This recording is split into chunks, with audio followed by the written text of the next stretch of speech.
Hello and welcome back to Suspended Fanimation. I am your host, Dennis Patholkas, and this is Legion, Season 3, Episode 3, Chapter 22. Wow. That's all I can say. So, we got the time travel episode this episode, and nothing, Noah Hawley again. Like I said, I definitely want to see him do I want to see a movie from him, quite honestly. I'm going to go see Lucy in the Sky when it comes out. Um, and this was actually directed by John Cameron, who I don't know if anyone knows who John Cameron is. He actually worked on the Evil Dead series with Sam Raimi, Bruce Campbell, all that stuff. He also worked on the Ash versus Evil Dead series, all of that. So, yes, very trippy, cool stuff. And I knew it was going to be something good at this point, and it was. It was not disappointing. So I'm going to get some business out of the way first, because normally I do it at the end of the video, but I'm going to do it at the beginning. That's what I've been doing lately. If you like what you see here, hit the subscribe button, hit the like button. You can hit the dislike button. I just ask you go down below in the comment section. Tell me what it is you don't like. Give me some constructive criticism, and that way it makes it kind of even there.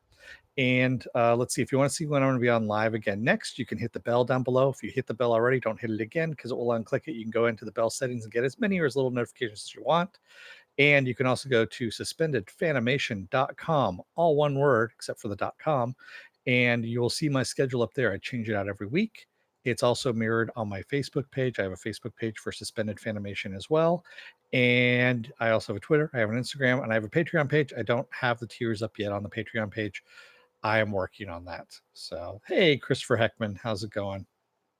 And Tamarox, and Joe Greer, and Penn Farm Girl, and Viking Bitch. And I know Mr. Roboto is lurking in here too, and probably Slurmy Scott as well. And I know Movie Finobi came in and had to go and had to go by there because he didn't want to stay up too late. And I saw somebody else also hasn't seen the episode, but Kijani Golkosh, who is going to watch that later because, of course, work gets in the way. I understand. If I didn't get the East Coast feed, it would be too late for me too because it ends up, going on at 10 p.m. 7 p.m. my time if I get the East Coast feed, which is awesome. So it makes it a lot easier for me. Tamarok says Noah Hawley is so trippy but awesome. Reminds me of the best of Brian Fuller. Yeah, I mean, I like I said, I want to see a movie from him. We've seen the TV shows and everything. I want to see a movie. I want to see what he's going to do. And for those of you wondering what that is behind me there, right up here, that is a Transformers Ghostbusters Ecto one that just came in the mail. So, yeah, that's what's just kind of hiding out behind me there. But anyway, you weren't here for that. You're here for Legion. Spoiler alert, I am going to spoil the shit out of the episode. If you have not seen the episode, go and watch it. Come on back. This will be a video you can comment down below in the comment section. Thank you, Viking Bitch, for the paddle. Let's get started. So this one jumps around in time. It's not linear, which I would not expect anything less from Legion, quite honestly. Yes, it is hard being Charles's son. So we see David's mother writing a letter to Charles asking him how long it's been since he's been gone. And we're getting flashes of her. It's going back and forth between her writing the letter, him leaving, and then her taking care of the baby, and then her in an asylum sitting in a wheelchair in a sunroom and looking catatonic. And I don't know, we're not knowing when this is happening in time, how this is going along, if one came before the other or how vice versa, all this kind of stuff. It's very confusing, but it does work itself out in the end here. So she's by herself in the mansion, and she flashes back on Xavier saying that he's found someone else out there that's like him, and he's not alone anymore. And she goes, "What do you mean you've never been alone?" And he goes, "No, that's what I'm not meant. That's not what I meant." He says, "Someone like me who understands what it's like." And he's going to go to Morocco. And he says, she goes, "How long are you going to be gone?" He goes, "I don't know." And she's like, "I don't know about this." And he says, "Don't worry, I'll be back fairly soon." She goes, "But wait a minute, you just said you didn't know how long you're going to be gone." And he just kind of brushes her off at this point. So we're seeing a little bit of David in Charles at this point, young Charles Xavier, where he kind of treats her almost like a thing, if you will, that's like a pet almost to be kept. And again, a little bit like David in this as well. So yeah, the apple does not fall far from the tree. And she comes downstairs, she's asleep in the bed, and she hears David say mommy, and she wakes up, goes down the stairs, and the doors are gone, the front doors are gone from the mansion, and she sees outside these double doors just standing there in the middle of the garden, and she goes out to touch them, and then we see her in the asylum again, sitting in the wheelchair, catatonic. Just very weird stuff. And then Xavier building a rudimentary Cerebro, putting it on, and he's kind of tuning things in almost like with a radio dial, and he's hearing all these different voices, and then he hears Farouk's voice and is kind of honing in on that a bit. And he sees Farouk controlling everyone sitting there at a table eating at the same time, and it's just this very weird thing, and he has this look of horror on his face. And we see Farouk all of a sudden show up and almost try and take control of him. And we see Charles kind of step back a little bit, mind wise. And then we see Charles sitting inside an asylum as well, being interviewed by a psychiatrist, and he's not answering any questions.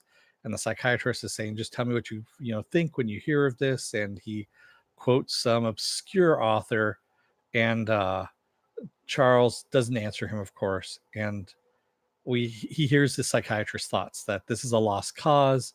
It's a waste, basically, is what he says. Yeah, exactly. So, some pretty fucked up stuff. And so we see Charles roaming the asylum. He goes into the sunroom and he's looking around, and we're seeing it's right after World War II. So there's a lot of what they call shell shock, which we now call post-traumatic stress syndrome. A lot of people having a lot of problems, and he's looking around and he sees David's mother sitting in the wheelchair, kind of looking at him, but not looking at him, looking through him in a way. And so he grabs a chair, picks it up, and walks over to her and sits down. And he closes his eyes and he looks at her, and he hears gunshots, screams, all kinds of stuff, explosions, all that kind of stuff. But was I offline there for a second? No, actually, everything is all good. So I don't know what's going on with you guys. So, and he pulls back out really quickly. He just, he just kind of scratches the surface of her mind a little bit, and then he goes and asks the nurse what's going on with this woman. And he says, where'd she come from? Excuse me. And says, oh, she came from the camp. And he goes, oh, and does she have any family? No, she doesn't have any family. Poor dear. She's been like that. So yes, she's basically catatonic from everything that's been going on in the camp. So we see Xavier asleep, and every time we hear these characters asleep, we're hearing some kind of music playing, some kind of modern music playing, and we're seeing David's followers almost like ghosts in the room as well. And Xavier wakes up and walks straight into a forest. He basically kind of parts a curtain and walks straight into a forest and keeps walking, and he finds a wooden like cover to a tunnel, and he pulls it up, and as he enters the tunnel, he ends up in soldier garb. And we see him, he's exploring the tunnel with a flashlight and a gun. He doesn't know what to expect. And suddenly a Nazi comes out, knocks him down, is trying to kill him. And Xavier puts the thought into the Nazi's mind to kill himself. And that's what the Nazi does. He pulls a gun, puts a gun to his head, and poof, pulls the trigger, and he's gone. So as David's lying there, we start hearing music again. And we see David's followers kind of partying. It's kind of a weird situation at this point. So Gabrielle and Xavier, they're sitting by the fire, and Gabrielle asks Xavier if he hears anything, because she's hearing the music. And of course, he doesn't. He doesn't hear anything at all. And as they're sleeping in bed, we hear the music again, and Gabrielle wakes up and actually hears this. So, Gabrielle, by the way, is the name of David's mother. We find this out here. And she sees David kind of in a way, like through a fog, and his followers. She sees them around, and Gabrielle's wondering, um, she's standing over David, infant David, and wondering what he'll become. And we see all these little snippets of David's life. We see him as a young boy. We see him as a teenager getting arrested, putting in a car, smashing the windows. We've seen David, as a drug user, everything that we saw in season one of him as well. And I don't know if she's seeing this or if David's imparting this or what's going on, but it's just kind of all this stuff. And she says, "Will you?" She actually asks him, "Will you be a good shepherd like your father, or will you be like me?" Is what she says. And I'm wondering if this point, if Gabrielle was also a mutant as well, and just didn't really realize it, and that Xavier didn't realize it, because there's a lot of things that are going on with Gabrielle now at this point that are raising a lot of questions for me. And if both of them are mutants, then David is one powerful motherfucker. That's all I can say. Well, we already know that, but still. Uh, yeah, was she seeing it? That could have driven her back to the asylum. Exactly, Pen Farm Girl. We don't know for sure. And yeah, it's so David keeps calling out to his mom, but she can't see him. And Switch can't help. We hear them as disembodied voices, both David and Switch at this point.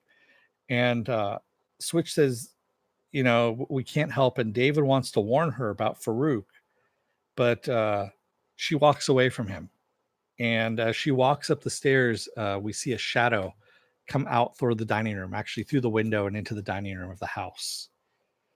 And yeah, so Xavier and Gabrielle, we see sitting at the asylum side by side at the fireplace. And she's catatonic again. And Charles is sketching her and shows it to her. And of course, there's no reaction. And so he decides to go back into her mind again. And it's, he delves in deeply. He actually kind of passes out almost in a way. And when he opens up his eyes again, she's standing by the window, standing and looking out the window. And he walks over to her and she goes, "This is a lovely day." And he goes, "Yeah, it is." And she goes, "Are you hungry?" And he says, "Yeah, I can eat." And so they go out and have some food. And he says, "I can't, I haven't had cherry pie since before the war," is what he says. And oh, so there was something else too. I forgot. Just before he entered her mind, he had looked into this box that she was holding into her in her hands, and inside the box was the Angry Boy doll. So I'm wondering if Farouk and Gabrielle, if Gabrielle was the Trojan horse to get to Charles and to David. Yeah, because that every time that creepy doll is around, the angry boy doll, that's supposed to be a symbol for Farouk. And I'm wondering if he was already there, but Gabrielle just wasn't strong enough for him to stay there long enough and needed that. So, yeah. So, like I said, they go and have dinner, and they're talking and everything, and she's asks him, if what else he saw. She's asking about tomatoes, actually, which is kind of funny that she thought she's never seen a tomato, and she thought it was an apple at first. So when she bit into it, she was kind of surprised by it. And then she goes, "Did you see that in my mind when you were in there?" And he says, "No, I try not to pry into people's minds when I'm helping them," is what he says. So we already see this ethics that he has in place already, Xavier. Kind of. I mean, the Charles Xavier that we know from the comics has a sort of gray moral ambiguity, and it helps him. It serves him in different ways. Let's just say. So, yeah, he's not the good shepherd as Gabrielle would put him and call him either. He's done some pretty questionable shit as well. Um, Yeah, so she says that she's not well, and he says he isn't either, of course. And they end up leaving hand in hand. And then when they end up hanging out in the asylum, they're playing games, uh, eating together, playing chess, dancing, laughing until they wind up outside looking at the stars and they kiss. Yeah. So Xavier is sleeping when Farouk enters, and we see Farouk, doing his little shimmer thing over the image that we see of Charles laying in bed. When Gabrielle comes in and wakes him up and tells him about, she gets into his hospital bed and tells him about this great dream that she just had about the two of them and going out to the country, living and looking up at the stars and all this stuff. And basically something that she might have seen in the future. We don't know. Uh, yeah. Well, Charles does leave Gabrielle to go find Farouk too. So yes, he is pretty selfish. I agree with that Viking bitch. There's a lot of things about Charles that are wrong that the comics really don't cover all that much and really should. I mean, that is an open story right there for, I mean, Charles is not the most holy of saints, shall we say. There's been some stuff that he's done that's questionable. Just ask Jean Grey. That's all I can say on that one. Yeah. And she basically says, "Oh, well, you know what? Yeah, that's great and everything, but we can never leave this asylum. We're here in the mental institution." He goes, "Are we?" He goes, "Just say the word and I can get us out." She goes, "Oh, do you have a trick?" And he goes, "Yeah." She goes, "Okay, then let's leave right now." So they get up out of bed and they push aside the curtains, and it's daylight all of a sudden. So it goes from night to daylight all of a sudden, and the entire staff, the patients, the staffs, everything are just clapping for them. And as they're walking out, we see them switch from pajamas into clothes. The doctor opens the front door for them and they walk right out. Yeah.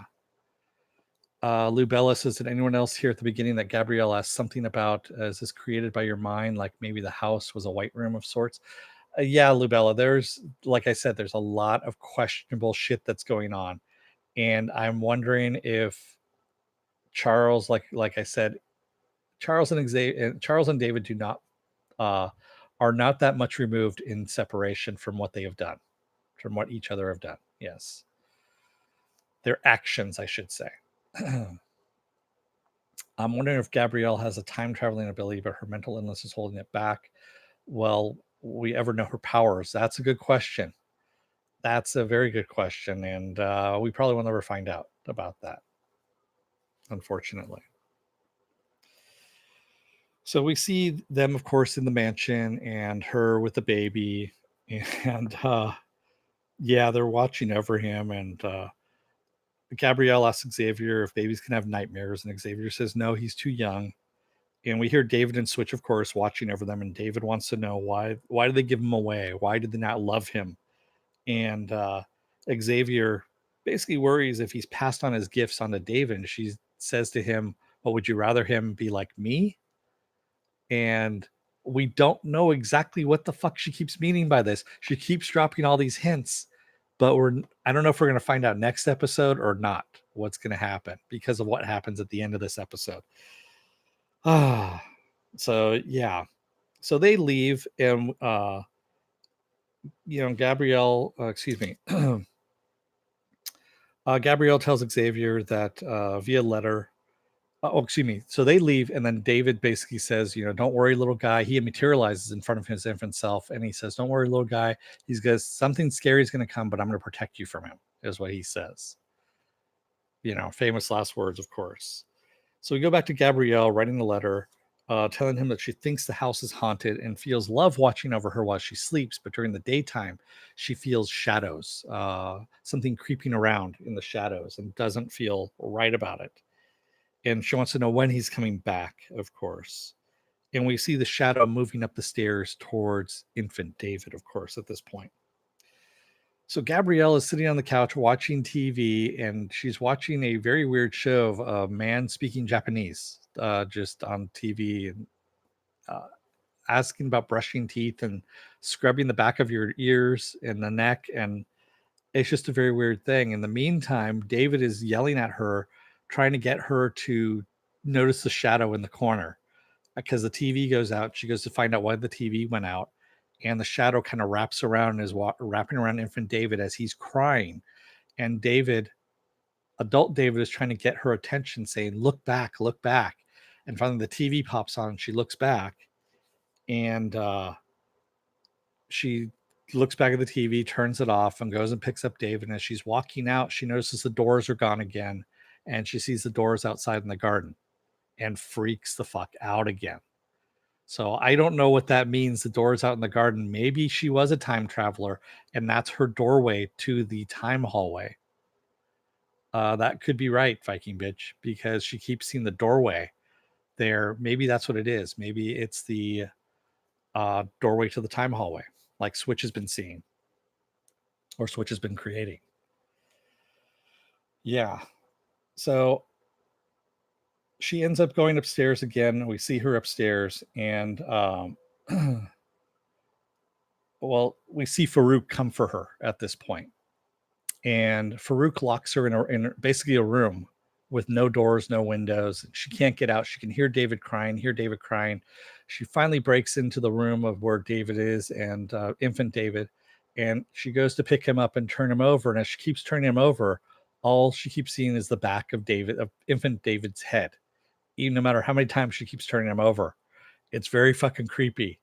And at this point, David is finally able to materialize and tell his mother, he reaches out and says, Mom. And at first he looks very old, and then he looks like his normal self.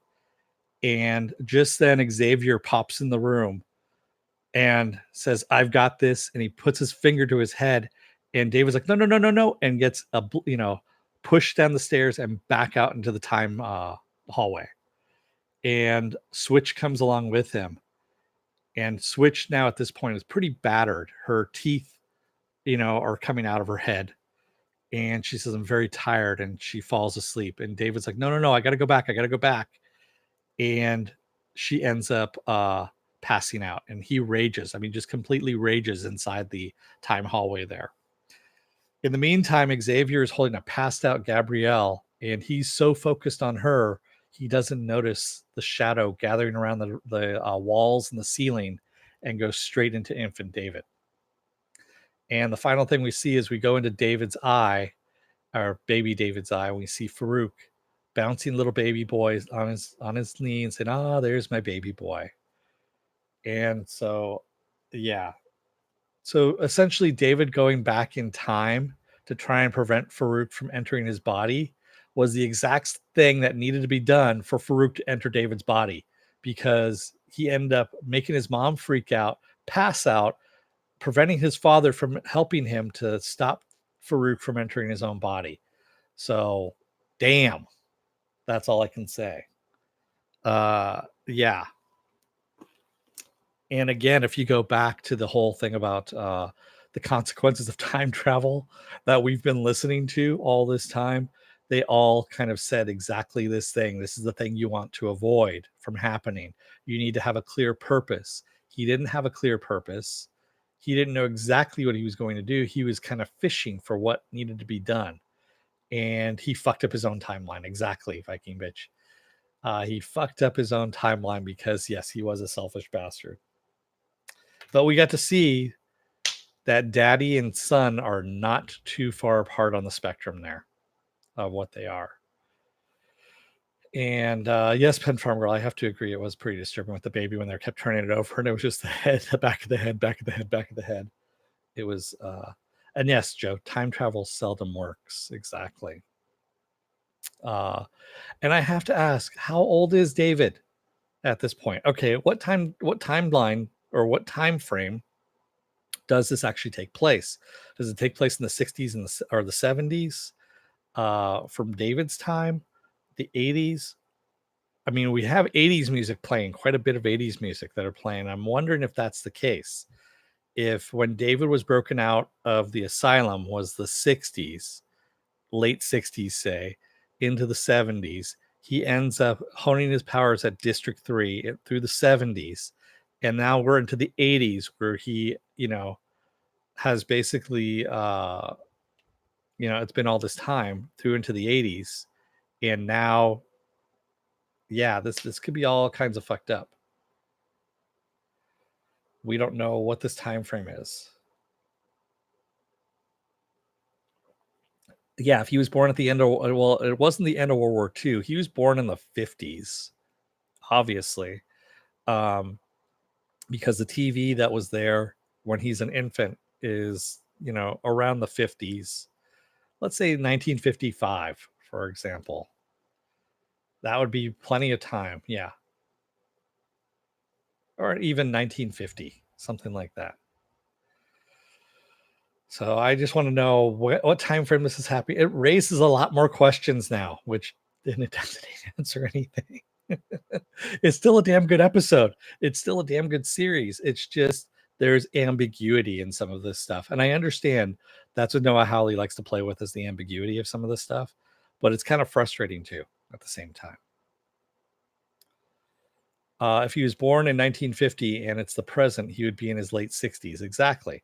But and I'm just thinking from the music alone of what we're getting the time cues from the music, because when they first broke him out, it was late 60s, early 70s, somewhere like that. Through the 70s, and now we have 80s music because it was predominantly 80s music through this episode, and also last episode as well. Yeah. And that's what I'm thinking. So if that's the case, then he'd be about 30 years old in the 80s, right? And that's about the right time frame. So I'm guessing that's where we're at. Which would be right before the X-Men, I guess. I mean, I guess we'd have it at that. I have no idea. Christopher Heckman, all those clocks in the show and not a single calendar. Yeah, exactly. You think there would be a damn calendar. But I'm fairly sure the music is what he's using to mark the time on this.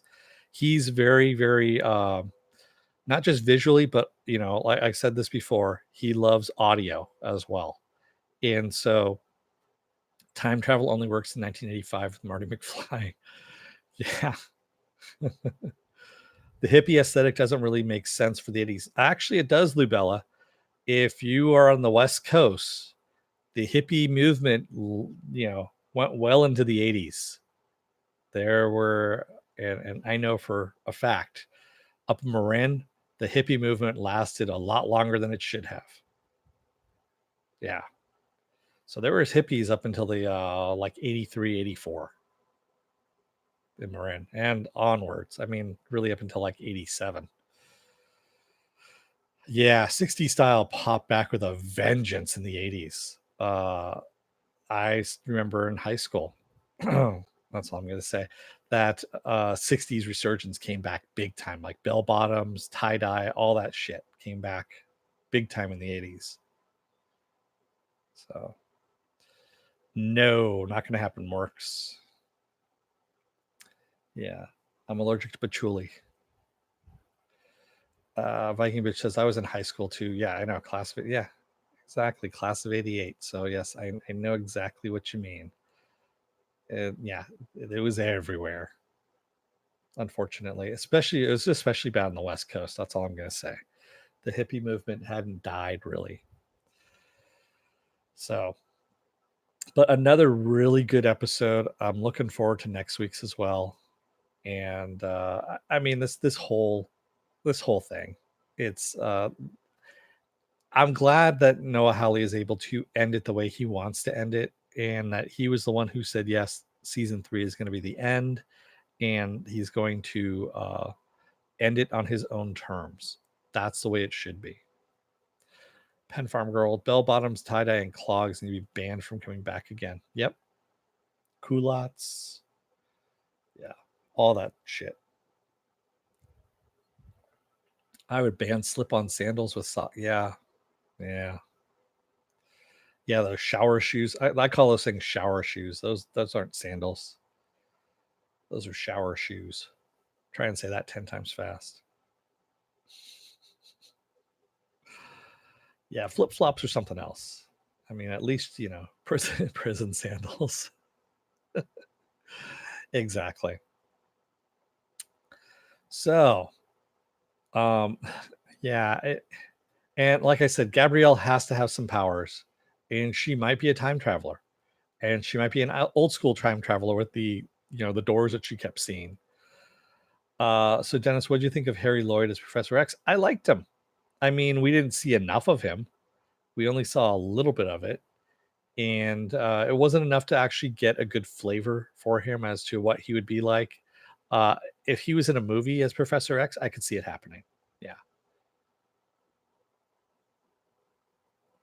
I mean, don't get me wrong. I love James McAvoy as Professor X too. He does a great job, but Harry Lloyd would, yeah, do just as well. Pen Farm Girl, Harry Lloyd in an asylum reminded me of Counterpart and Gabrielle with the baby reminded me of Mr. Robot. Yeah, exactly. Yeah, I had a little, you know, flashback to that as well. I was kind of waiting for her to be like covered, drenched in blood at some point, Gabrielle. I don't know why. She's just this kind of very Swedish actress, and for some reason, I don't know why Swedes like being covered in blood in their movies for some reason at some point in time during one of the scenes, and that's what she reminds me of. I don't know why. It just, yeah. Yeah, I haven't seen a bad Professor X portrayal either, quite honestly, Marks. I agree with you on that. What movies are you watching? Obviously, all the wrong ones. Yeah, I know Viking Bitch. It is a Viking thing to want to be covered in blood. It really is. Uh, Joe says it'd be nice to see Bishop zap in and fix the timeline. Just have Deadpool come in. You know what? What the hell? He still has Cable's time device, right? He can come in and fix everything up and just fixing the timeline.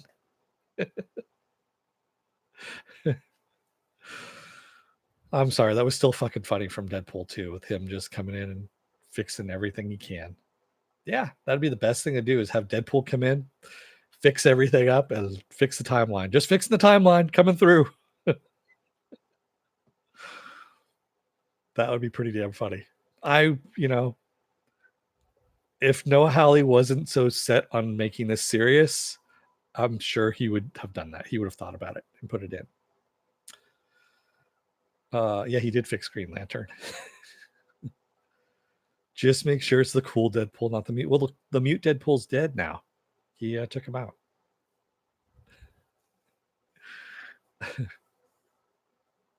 Yeah, he's gone. Yes, Deadpool, the real Deadpool took care of him.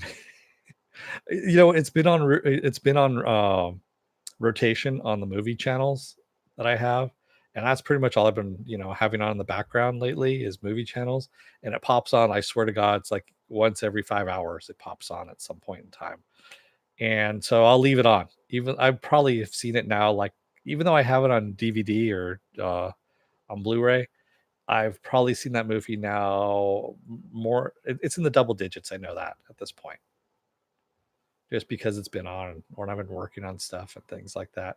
Again, I like having stuff on that I've seen before, so I don't have to pay attention to it, so I can work and have something just in the background. Deadpool on a loop. Dennis will be driven mad. No, not really. Or will I? He might be. I don't know. Do you think so? Maybe. No, it's not gonna be that bad. At least that's what the voices don't say anymore. They. Anyway, on that note, if you like what you see here and the voices compel you, hit the subscribe button down below and also hit the like button. You can also follow me by hitting the bell down below. And if you've already hit the bell, don't hit it again. It will unclick it. You can go into the bell settings and get as many or as little notifications as you want. If you're still on the fence about joining up, you're going to see a video pop up here that's chosen specifically for you and all the different voices that you have in your head and all the stuff you've been watching for all the different voices in your head again. And it'll pop it up here for my vast video library just for you. And then if you like that, hit the subscribe button. Up here is going to be my last video, which was on Saturday. It'll be Saturday morning blast off. That's what'll be there. What I have coming up, if you want to know what's going to be coming up during the week, you can go to suspendedfanimation.com. Take a look at my schedule up there. I also have it on my Facebook page. I also have a Twitter, I have an Instagram, and I have a Patreon page. There we go.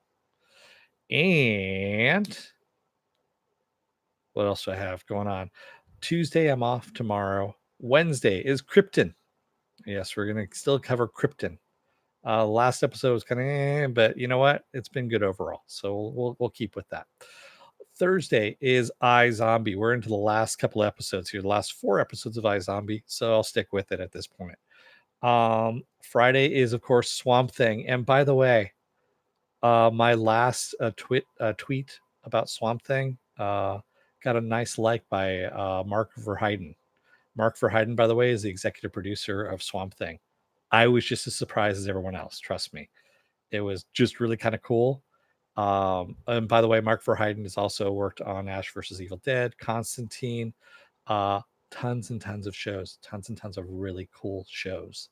And thank you, Mark, if you're out there watching, which I know you're not, but you know, so what? I'll still say that because he makes some really good stuff. Daredevil, he worked on the first season of Daredevil as well, the really good season of Daredevil. They've all been good, but you know what? No, I think he just kind of picks people at random. He does a search and says Swamp Thing, goes, okay, that looks good. And hits, you know, like, but that's cool. A movie on background on loop. Yes, exactly. Like that 1,000. Oh, okay. I don't know what you were saying there, Joe. Sorry. Excuse me. So, with that said, I'm going to let you guys go for the evening since I know it's late for you guys on the East Coast and it's still early enough for me. It's only about 9 o'clock here, so it's not too bad. And yes, I know she already got one. I don't even know where she is right now. Oh, I know where she's at. She's in the bedroom. She went inside the bedroom and it's laying down right now. So, anyway, with that said, thank you, everybody. Thank you for joining me in the chat. Thank you, anybody new who's coming on. Thank you. If this is your first time watching, you made it all the way through this end of this video. I salute you because, yes, sometimes people don't make it all the way to the end of the videos here. They just kind of watch the very beginning of it and then they, you know, they're done with it.